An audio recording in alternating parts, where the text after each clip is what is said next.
This is an excavator that is older than you. It was supposed to be scrapped, but Sam spent $100,000 to buy it back home. Today, let me take you to witness together how this old excavator gained new life. This excavator was purchased by Sam at an auction for $100,000, and he eagerly plans to transport it back to his farm. Due to limited knowledge about this excavator, Sam called Matt and others who had experience repairing this excavator to come and help, hoping to have a greater chance of successfully starting it. This big guy has been parked here for nearly 20 years. At first glance, the paint on the surface of the excavator has basically peeled off, and the exposed parts are covered in rust stains, as if telling the story of the vicissitudes of time. The basic data attached to the side of the excavator witnesses its former glory. Long-term parking causes the machine's tracks to sink deep into the ground, and luck often plays a significant role in the items obtained from such auctions.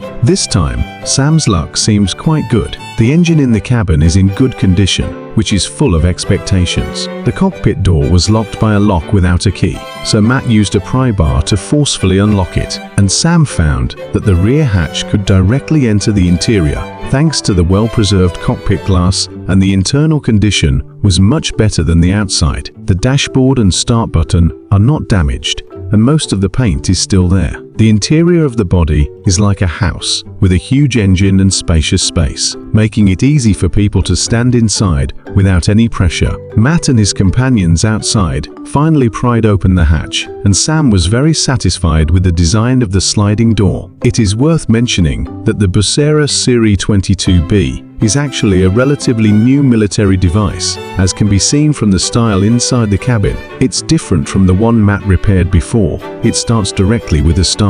So, a few people prepared to connect the wires and see if the engine could start. Soon, the drip indicator light on the dashboard lit up, and the crankshaft could rotate normally without getting stuck. Judging from the oil discharge under the car, there was no water accumulation, which excited Sam and made him feel that he had bought a good deal. After Sam connected the power cord, he immediately started the engine, which made a loud roar and sprayed a large amount of dust and debris from the exhaust pipe. Although it quickly shut down, it was enough to prove that the engine could operate normally. Sam started continuously again. The situation was similar, but quickly turned off the engine. Nevertheless, he was very satisfied. It was much better than the one Matt had repaired before. Matt judged that there should be a problem with the PT pump, which may not have injected fuel properly. Due to its location being too tricky, it is extremely difficult to disassemble and inspect. Matt could only use a small copper hammer to continuously strike,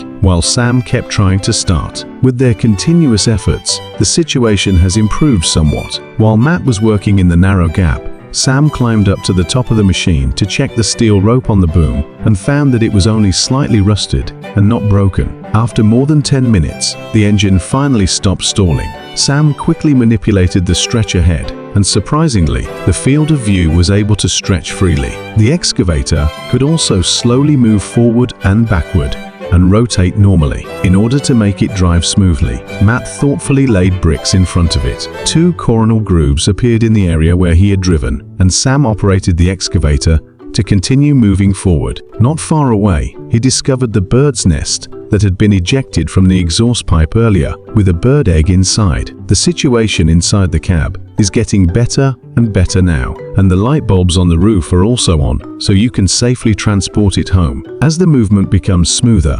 excavators can drive trailers on their own without the need for rope assistance. Soon, the excavator was securely placed on the trailer, connected to the truck, and began its journey back. The truck was quite awesome. It drove the big guy along the road and finally got home safely an hour later. What will be the fate of this excavator in the future?